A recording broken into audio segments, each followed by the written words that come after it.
Hello everyone, welcome to RNM Academy channel. Students, engineering graphics subject में दो books मेरी favourite book रही है। एक है professor N D Bhatt sir की engineering drawing by N D Bhatt sir, और दूसरी एक बुक है engineering graphics by professor P J Shah sir. तो आज का ये जो प्रॉब्लम है लोसाई ऑफ पॉइंट्स वाला, वो मैंने engineering graphics by professor P J Shah sir, तो उनकी जो बुक है उसमें से मैंने ये अनसॉल्व्ड प्रॉब्लम लिया है, एक्सरसाइज वाला प्रॉब्लम है, और उसका सॉल्यूशन आज हम निकालते हैं। प्रॉब्लम का डेटा ये है: in an offset slider crank chain OBA, the crank OB is 300 mm long and the connecting rod BA is 1000 mm long. Slider A slides in a horizontal guide 150 mm below the horizontal from O. Draw the loci of points P and Q, where the point P is a point on the connecting rod BA 250 mm from B, and the point Q is the end point of PQ, a rod attached at right angle to connecting rod AB at P. तो इसका diagram भी हमें दिया है और हमें दो points का लोकस दिखाना है, एक P और दूसरा Q। याद रहे, ए स्लाइडर क्रैंक चेन मैकेनिज्म है, लेकिन सिंपल स्लाइडर क्रैंक चेन नहीं है, ये offset slider crank chain mechanism है। तो आइए उसका सॉल्यूशन हम निकालते हैं। स्टूडेंट्स, इस प्रॉब्लम में हमें offset slider crank chain mechanism दी है। तो name of the mechanism is offset.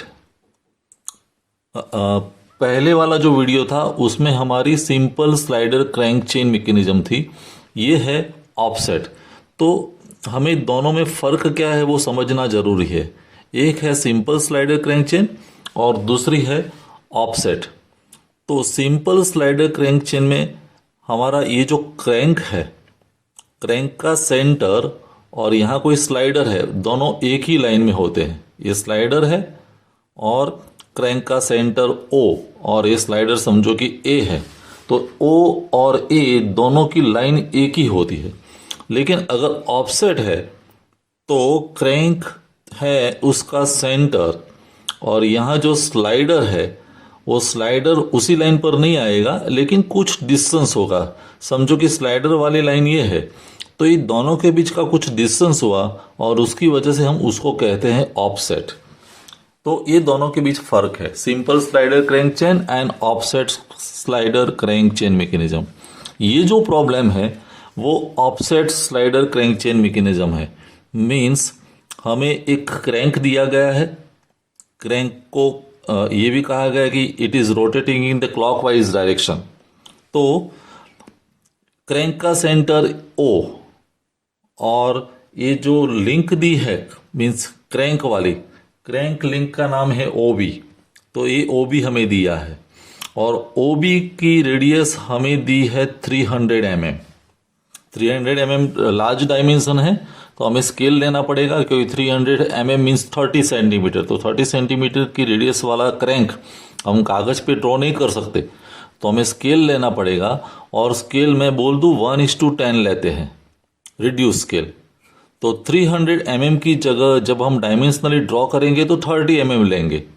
I hope it is clear. तो 300 mm दिया है। फिर ये जो सेंटर वाली लाइन है उस लाइन से ऑफसेट हमें दिया है कितना, 150 mm।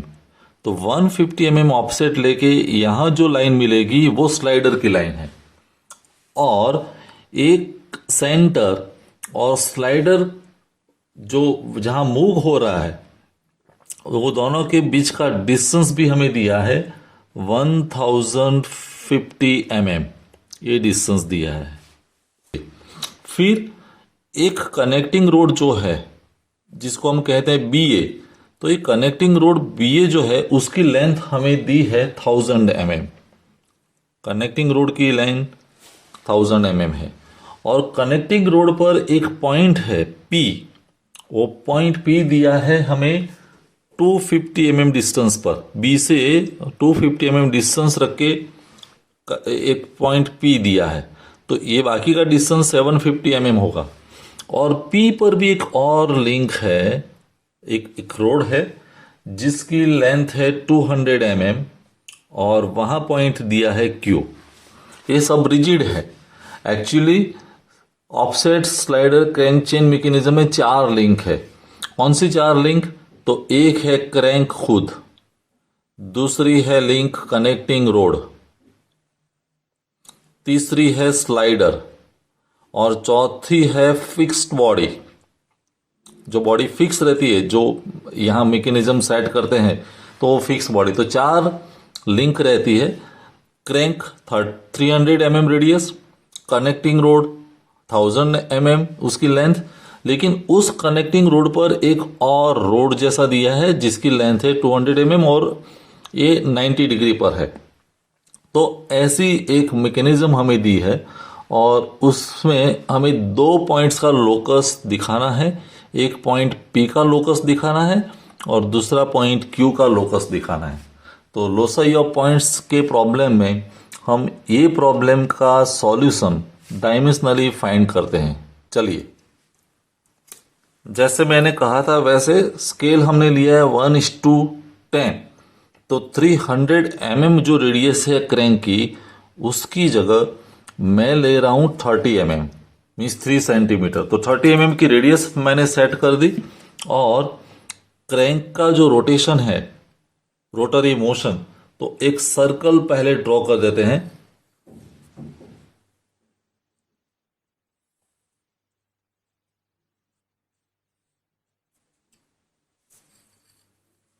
तो ये सर्कल मैंने ड्रॉ कर दिया जो क्रैंक की रोटरी मोशन शो करता है।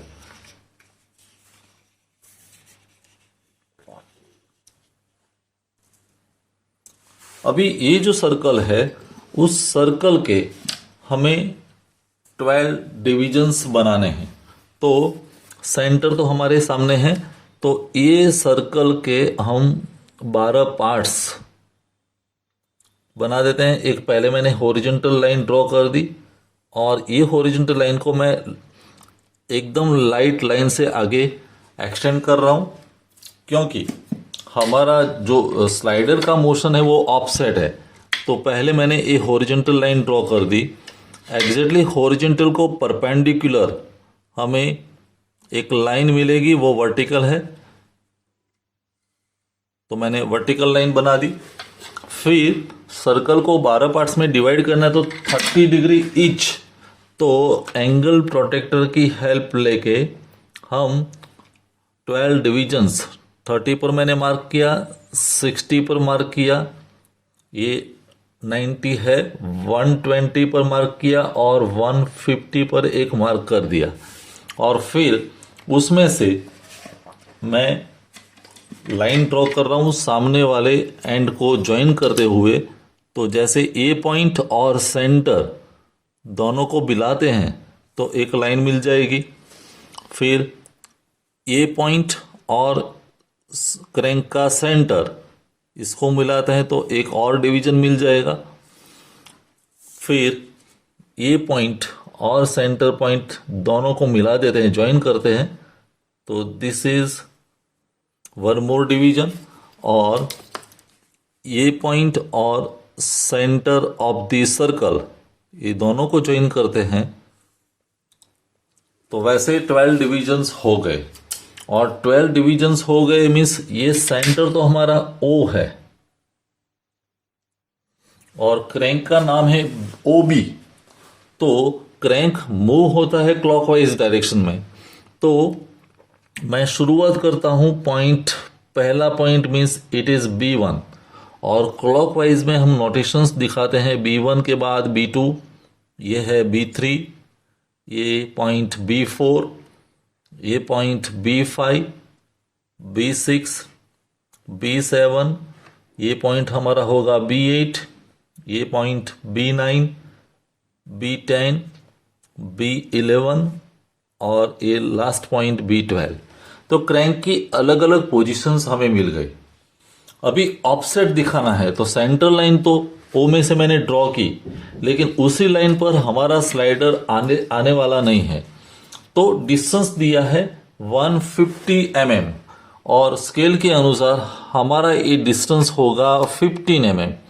तो ये लाइन से मैं 15 mm डिस्टेंस लेके एक पॉइंट मार्क करता हूं और उस लाइन जो सेंटर लाइन है उसको पैरेलल लेके, जैसे ये लाइन है तो उसको पैरेलल लेके मैंने एक लाइन और बना दी जो 150 mm दूर, ऑफसेट है मीन्स 150 mm पर, क्योंकि ये हमारी सेंटर लाइन है। देखिए मैं थोड़ी डार्क कर दूं तो आपको समझ में आएगा।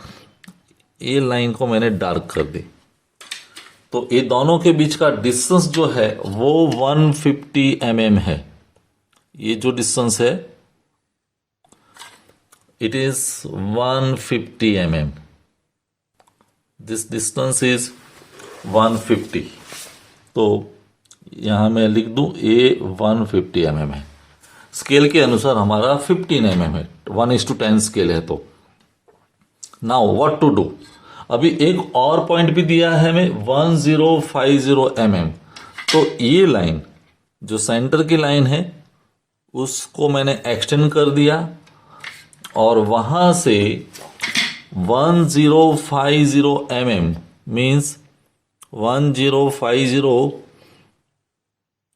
ये 100 और 5, 1050 mm पर एक लाइन हम इसको पैरेलल ड्रॉ कर देंगे। तो ये डिस्टेंस हमारा बनेगा 1050 mm। This distance is 1050 mm। Okay, अभी बात करते हैं स्लाइडर की। तो स्लाइडर का पॉइंट, जैसे क्रैंक मूव होता है स्लाइडर वाला पॉइंट ए हमें ये लाइन पर मिलने वाला है, नीचे वाली लाइन पर। तो हमें करना क्या है कि कनेक्टिंग रोड की लेंथ है 1000 mm। तो हम क्या करेंगे, 100 mm लेने वाले हैं स्केल के अनुसार। तो मैं 100 mm की रेडियस लेके एक डायमेंशन सेट कर देता हूं।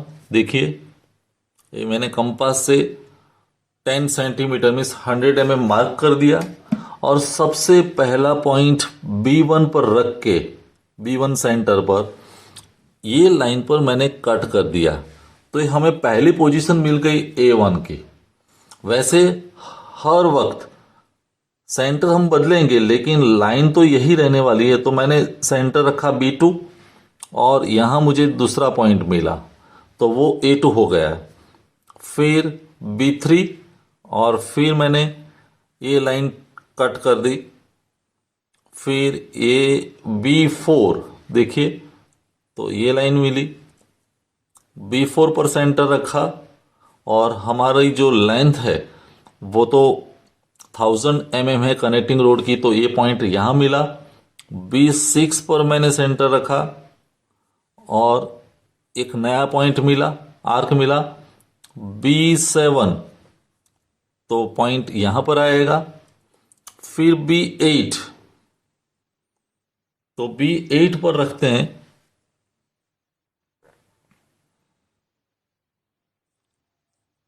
ये पॉइंट वहीं पर आएगा। B9, ये पॉइंट मिला। B10, ये पॉइंट मिला। B11, ये पॉइंट। B12, ये पॉइंट। तो 12 पोजीशन मिल गई और सभी पोजीशंस को मैं नोट कर देता हूं। जैसे B1 था तो देखो पहला पॉइंट ए, तो ये मेरे लिए A1। फिर B2 पर रखा था तो दूसरा पॉइंट मिला, ये पॉइंट A2। फिर B3 पर रखा और जो पॉइंट मिला ये पॉइंट A3। B4 पर रखा तो ए पॉइंट A4। B5 पर जैसे मैंने आर्क किया तो A5। B6 पर तो ये A6। B7 पर रखा तो A7 और ऑलमोस्ट वही पॉइंट A8 भी है। फिर B9, तो ए पॉइंट मिला वो A9, B10 पर रखा तो A10, B11 पर तो ए पॉइंट मिला A11 और ए पॉइंट हमारा A12। तो 12 पॉइंट्स यहाँ भी मिल गए और अभी हमें 12 पॉइंट्स मीन्स कनेक्टिंग रोड की पोजीशन, 12 जो पोजीशन है उसको हमें दिखानी है। तो कैसे दिखाएंगे? B1 और A1 को ज्वाइन करेंगे तो B1 और A1 को स्ट्रेट लाइन से मैंने ज्वाइन कर दिया तो पहली पोजीशन मिल गई। लेकिन मेरी राय ये है कि जैसे B1 A1 की पोजीशन आप दिखाते तो साथ में P और Q की पोजीशन भी दिखा दे, क्योंकि वो कनेक्टिंग रोड की के साथ अटैच्ड है। तो कनेक्टिंग रोड की लेंथ है ये 100 mm, तो 25 mm डिस्टेंस पर हमें एक पॉइंट मिलेगा, वो हमारे लिए होगा पॉइंट P1। तो मैं यहाँ पॉइंट मार्क कर देता हूँ P1। हाँ, कितने डिस्टेंस पर? 25 mm पर। और यहाँ 20 mm डिस्टेंस पर परपेंडिकुलर लाइन ड्रॉ करता हूँ। देखिए ये परपेंडिकुलर लाइन, तो ये जो पॉइंट मिला वो हमारे लिए Q1। तो पहले कनेक्टिंग रोड की पोजीशन तैयार होगी। पहली पोजीशन जो कनेक्टिंग रोड की है B1 A1 1000 mm, B1 P1 250 mm means 25 mm और P1 Q1 200 mm means dimension में हमें वो 20 mm लेना है। तो पहली पोजीशन हो गई। वैसे आप B2 और A2 को ज्वाइन करेंगे तो A2 वाला पॉइंट पकड़िए, A2 पॉइंट और ये B2। तो B2 और A2 को एक लाइन में लाइए, सेकेंड पोजीशन। और B2 A2 जो है उस पर भी आपको वो 25 mm पर एक पॉइंट मिलेगा, वो हमारे लिए P2 होगा। और यहां परपेंडिकुलर लाइन ड्रॉ करेंगे P2 पर से 20 mm पर, तो ये पॉइंट होगा हमारा Q2। Same way B3 point लेते हैं, तो B3 से A3 को मुझे ज्वाइन करना है, B3 और A3 100 mm। देखो तो मैंने B3 और A3 को ज्वाइन कर दिया। फिर B3 A3 की जो लेंथ 100 mm है तो 25 mm पर एक पॉइंट मिला, वो हमारे लिए P3 होगा। और P3 में से वर्टिकल लाइन ड्रॉ करते हैं 20 mm पर, तो वो हमारा पॉइंट होगा Q3।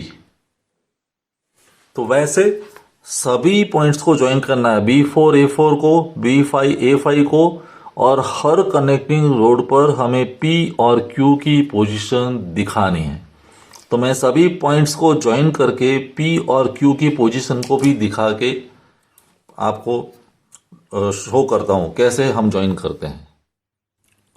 तो मैंने कनेक्टिंग रोड की 12 अलग अलग पोजीशंस जो है वो सबको मैंने ज्वाइन कर दी। जैसे B4 A4 को ज्वाइन किया, फिर वहाँ पर P4 और Q4 फाइंड किया, B5 A5 को ज्वाइन किया, उस पर P5 Q5 मिला, B6 A6 को ज्वाइन किया, उस पर P6 Q6 मिला, B7 A7 को ज्वाइन किया, उस पर P7 Q7 मिला, B8 A8 और उस पर P8 Q8, B9 A9 और उस पर P9 Q9, B10 और A10 को ज्वाइन किया 1000 mm पर, फिर उस पर P10 Q10 मिला, B11 और A11 को ज्वाइन किया, उस पर P11 और Q11 मिला, और B12 A12 ज्वाइन किया, उस पर P12 Q12 मिला। तो वैसे 12 पोजीशंस हमें मिल गई। अबे लास्ट स्टेज में हमें करना क्या है कि P की अलग अलग पोजीशंस जो है 12 P1 से लेके P12 तक, उसको फ्री हैंड स्केच से ज्वाइन करना है और वैसे क्यू की 12 पोजीशन को हमें ज्वाइन करना है। और वो जो दोनों अलग ड्राइंग मिलेगा या नया लोकस मिलेगा, एक होगा पी का लोकस और दूसरा होगा क्यू का लोकस। तो पी का लोकस और क्यू का लोकस मैं ज्वाइन करके अलग अलग कलर से दिखाता हूं। तो स्टूडेंट्स, मैंने पी की जो पोजीशन है उसको पिंक कलर की पेन से ज्वाइन किया है और क्यू की पोजीशन है उसको ब्लू कलर की पेन से ज्वाइन किया है। तो आप दोनों लोकस अलग फाइंड कर सकते हैं दोनों। ऑफ कोर्स कंस्ट्रक्शन कंजस्टेड है क्योंकि सभी कनेक्टिंग रोड की पोजीशन जब हम दिखाते हैं 12 पोजीशंस और उसके बाद 12 पोजीशंस पी और क्यू की दिखाते हैं तो सब लाइंस मिक्स हो जाती है। तो बहुत पेशेंस के साथ और कंसंट्रेशन के साथ आपको सभी पॉइंट्स फाइंड करने हैं और फिर उसको फ्री हैंड से ज्वाइन करना है। तो बेसिक मेथड इजी है। एक कनेक्टिंग रोड की पोजीशन दिखा दो और उस पर पी और क्यू फाइंड करो और वही स्टेप्स बाकी सभी कनेक्टिंग रोड की पोजीशन के लिए फॉलो करो। तो मैं फिर से रिपीट कर दूं, सबसे पहले मैंने क्रैंक का सर्कल ड्रॉ किया, 12 पार्ट्स में डिवाइड किया, फिर ऑफसेट वाला पॉइंट डिसाइड किया 150 mm नीचे और उस पर पहली कनेक्टिंग रोड की पोजीशन हमने दिखाई B1 A1 और एक कनेक्टिंग रोड पर मैंने P1 फाइंड किया 250 mm पर और उससे 90 डिग्री पर 200 mm डिस्टेंस लेके Q1 फाइंड किया। जैसे एक कनेक्टिंग रोड के लिए मैंने P1 Q1 डिसाइड किया वैसे हर एक के लिए B2 A2 और फिर P2 Q2, B3 A3, P3 A3, P3 Q3। तो वैसे सभी पॉइंट्स आपको मिल जाएंगे। P वाले लोकेशंस को ज्वाइन कर दो तो वो लोकस ऑफ P हो जाएगा, Q वाले सभी पॉइंट्स ज्वाइन कर दो तो वो लोकस ऑफ Q हो जाएगा। तो सभी स्टेप्स आपने समझ लिए होंगे। आप खुद एक बार स्केचबुक में या शीट में ड्रॉ कर दीजिए। कोई क्वेरी या डाउट है तो मुझे ज़रूर बताइए। अगले वीडियो में कोई एक और प्रॉब्लम के साथ मिलेंगे। Thank you for watching. Thank you very much. तो ये सॉल्यूशन के अंत में एक क्वेश्चन, शॉर्ट क्वेश्चन आपके लिए। क्वेश्चन ये है, locus of a point P equidistance from a fixed line and fixed point F is blank. तो चार ऑप्शंस आपके सामने हैं। A circle with centre F, N ellipse with foci P and F, a parabola और अ hyperbola. तो सही answer जो है वो सिलेक्ट करके आप उसका आंसर मुझे कमेंट सेक्शन में जरूर बताइए। Thank you very much. अगर आपको ये वीडियो पसंद आया है और आप मेरे चैनल पर नए हैं तो प्लीज मेरे चैनल को लाइक कीजिए, शेयर कीजिए और सब्सक्राइब जरूर कीजिए। Thank you very much.